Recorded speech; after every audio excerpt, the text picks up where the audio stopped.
So back when I used to write a lot of satirical blogs, kind of copying the style of Maureen Dowd was one of saucy little snark. I used to read my blogs into YouTube's just because they're really kind of like poetry. They're meant to be spoken and there's a flow, but this one I wrote silently without speech to text, which I do almost everything by speech to text these days. Deathboat Diaries. Thought about a diary log of kind things I do for the homeless on a day as the lifeboat shenanigans continued.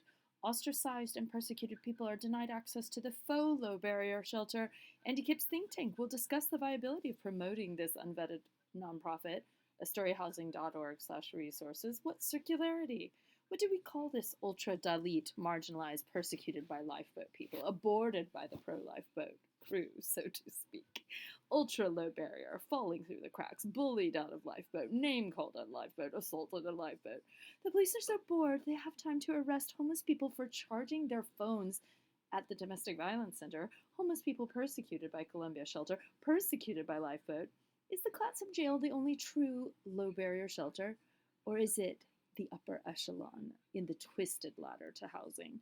Lifeboat was never a good metaphor for a man hell-bent on kicking people out of lifeboat. It evokes literally a sense of drowning. Drowning, I tell you, deathboat, I say. Well, drowning in the despair of the Anti-Americans with Disability Act, anti-wheelchair bullying of sexual assault survivors is a bit of the kicked out of the boat feeling. There was always the humanitarian crisis in the Mediterranean for reference, people drowning on their way to Europe, or the migrant boat prisons or Vietnamese boat people. The book at the library on German concentration camps explained the starving people always had to look happy for the cameras. The silencing of the Astoria homeless experience bothers me the most. So now I have a slew of homeless people pouring their hearts out all over YouTube. Fuck it, he's pissed off too much. People off too much, taking their picture. What? More fake charges? More snitch antics? A personal dossier? Some defensive imaginary lawsuits? It feels like a perverted upskirting kind of photography for Ozark Iraq to bully a woman, call her a rat, deny her food and shelter, and then repeatedly take her picture in her misery, her disability, in such a cruel and heartless way. C calls it a daddy warbuck situation, but this is no orphanage, not Oliver Twist, this is not a Victorian workhouse, this is 2024, kids. So deathboat, branding, embracing the gothic morbid implications of it, like Cool Cat's Sleeper Coffee, and just going with it, a dark wave parody of the megalomaniac meth-dealing felon running a trailer park condensed into a bunk bed basement slum in the center of Astoria. In a radon-emitting basement with a man jerking off in the shower, the meth dealer rapist of Seaside showed up tonight to tell us he survived being hit by a car. I chewed him out for raping on the bus in Gearhart one day. Deathboat lifeboat, running it to the ground, denying fire safety, parking the big man DUI tricycle in front of the fire exit, padlocking the back gate, scathing, I tell you, driving homeless out of town with sheer cruelty. It occurred to me in 2022. Ozark is a dirty cop. He does homeless black cops, essentially bullying people out of town by extrajudicial punishments, humiliations, cruelty, meal denial, Hunger Games, mocking disabled people. He does things cops would be sued over, harassing, verbally abusing. He is being watched but can't get it together. Ozark and Dave Rubio stand around trash talking me at Lifeboat or Deathboat. Deathboat can be the egg white, and Lifeboat the yolk, geographically.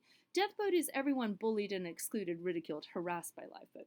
Even the harassers can have pretty faces and demeanors. Chris Duffy is jumping in the paper, acting sycophantic, pretending he isn't a sex offender. In the great scheme of things, burnt out ravers running Seaside Parks District taught me a lot about white trash social services, Clatsop style. I said to RJ one day, we could call this the Anarchy Center. He said, yeah, I used to find it funny to watch Ozark puffing himself up, storming around like a little dictator. I was like, for real? I found his brand of authoritarianism literally childlike, perverse, like an impetuous 3-year-old amassing all the toys and refusing to share. I discussed with assistant county manager how he doesn't play well with others. That is a lot for us to forgive. That it is a lot for us to forgive his criminal record when he won't forgive our feminism or disability rights activism. She said his night shelter funding was a supplement to the day center. So where is it? Oh, no staff? Because you burned so many bridges, stabbed too many people in the back? Assistant county manager is not okay with him mistreating and discriminating against women, etc. The padlock fire gate will get reported to the fire department, who just might capitulate like Jello. I mean, truly, I am the sea cucumber, according to Cousin Eddie, and Kevin is a cat. There is very little difference between Ozark taking filling empty bellies hostage and the PSU library occupation. The main difference is mainstream Astoria gullibles don't totally know they are being played. They can't think all the way up to housing first, wraparound services, case management. I mean, Amy Baker is trying to. Leave it to psychiatry to usher in the socialism. Misuse of 911 is the wind chimes case of the century in Ron Brown's Sandcastle, which is just so fortunate for such a sigh of a town. Officer McNeary, who found Ozark's gun in his backpack, smiles at me. Maybe because he always liked me, or maybe because it's good to retire, or maybe because I'm the only one getting how weird this little 1040 commercial occupation is. Human trafficking has many faces. Shanghaied in Astoria, old terms, offensive terms, not chained to a wall yet, but Kirk Wintermute testified to the Oregon legislature he'd love to expand forced psychiatric commitment from his basement rock-bottom bunker courthouse, complete with conflict of interest 5000. He winked at the DV chick today, making her feel harassed in court today. Like the way he stared at my legs outside the deli like a dog about to sink his teeth into the meat of them, or the day he got lost like a Scorpio in my hair, or the day Em told me he used to flirt with defense clients, humans, lawyers. Why did I feel so troubled, as if Bo was squirming over the madness of the police making a little 80-pound homeless lady public enemy number one to whistleblower retaliate on her for catching Randall being mansplainish? Or Dre's lawyer trying to strike her 911 call? Isn't it premature for the DA to try to undermine their own witnesses? Oh, geez, I better go to that hearing mañana. It's like the DA is playing some hand, like persecuting the victim's mother as a consolation prize for their nosedive. So here's the list. Deathboat Diaries.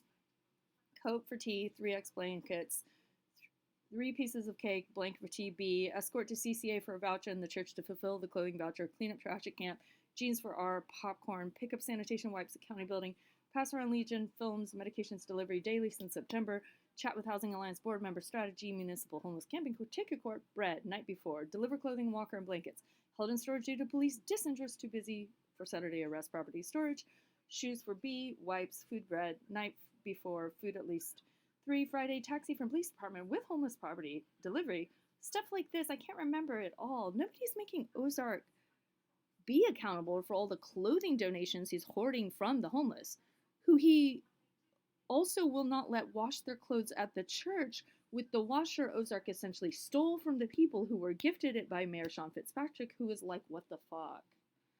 Monica Steele thanked me for this ultra-low barrier stuff, helping people excluded by Lifeboat. The 86, the excluded, the death boat, the drowning.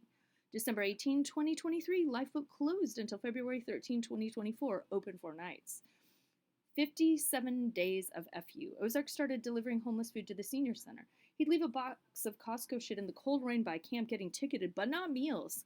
Why the styrofoam, by the way? The environment, yo? From December 18th through February 13th, the homeless were told to fuck off by Ozark, Iraq in the coldest time of the year. Charlotte of the Columbia Inn got the Armory for 4 nights to alleviate the hypothermia. For 4 measly nights. Fabulosa called the local businesses on the fentanyl army, whistleblowing all the fentanyl crew out of town, urging decontamination, keep the kids away, proactive to the extreme, eh? I called the History Museum yesterday, I called Peace Lutheran Daycare. I've called the Legion numerous times, mosaic pieces. It's not that Abercrombie baby boys may be aged 18 to 21 were buying a sack of white, clear, i.e. meth, i.e. crystal meth. The Jason or TJ running for savage Dion Lumadou from Xavier's father, drug dealer, a dealing at the Bank of the Pacific or outside the bloody effing Lutheran daycare? Peace effing Lutheran daycare? I called them. So like, drug legalization, whatever, Oregon, you were in my life, but really, meth effing dealing outside the daycare? The daycare? McDonald's in Seaside in front of the clueless cops? Okay. But the daycare. One day I explain, it's just the meth apocalypse. Hipsters were, sure, my practical realism, laced with cheer, perhaps sarcasm. Ozark's weird little beef is how to harass homeless people for existence anywhere near the center of town, and his night shelter basement slum bunker, essentially depriving them of their right to exist, policing their cosmetic effect, banning and punishing them, depriving them of rights. ADA, grants passed, right to assemble Constitution, 8th Amendment, be damned. He has no actual authority. His only authority is kicking you out of the lifeboat, denying you meals, perhaps death threats via his proxy thugs like Garth Heck, street harassment from people he whips up into a hate cult, to a certain death by drowning, hunger, despair, assault. I feel surely safer now his sex offender employee Monkey left town, surely. When Garth threatened I'd be knifed to death, Monkey was the prime suspect, potential stabber, harasser. I was told he killed someone. I even know the criminal record of the sex offenders who attend Lifeboat, who they assaulted, etc. Some new kids, nice.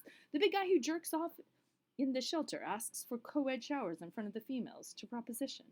Josh of Coffee Waffle Food Cart doesn't have any respect for senior females. Wonder if he treats his own mom that shitty. It is so sad to see Ozark brainwash a young man into abusing women with denial of food and shelter. It's like the slum lowlife is the only type that wants to work this shit job, which is why I work for Deathboat, formerly the 86 Club. The day I got excluded, I actually hugged Tim in joy. It was like graduating kindergarten, getting to the next level of the video game. I felt like I was being recognized. Ozark, Astoria's dirty secret.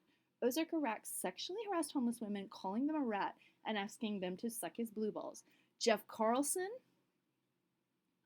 and his Nepo baby daughter, Erin Carlson, covered this up and bullied me and anyone else who got in the way of their cover up. They then shoveled homeless money in their personal enrichment fund. So we could all die, basically. When they shipped Mike back to Hawaii, Ozark said, another one crossed off our list, on to the next one. Like a homeless person, it's just a sack of meth he's selling, a burger he's flipping. Matt owes Jimmy.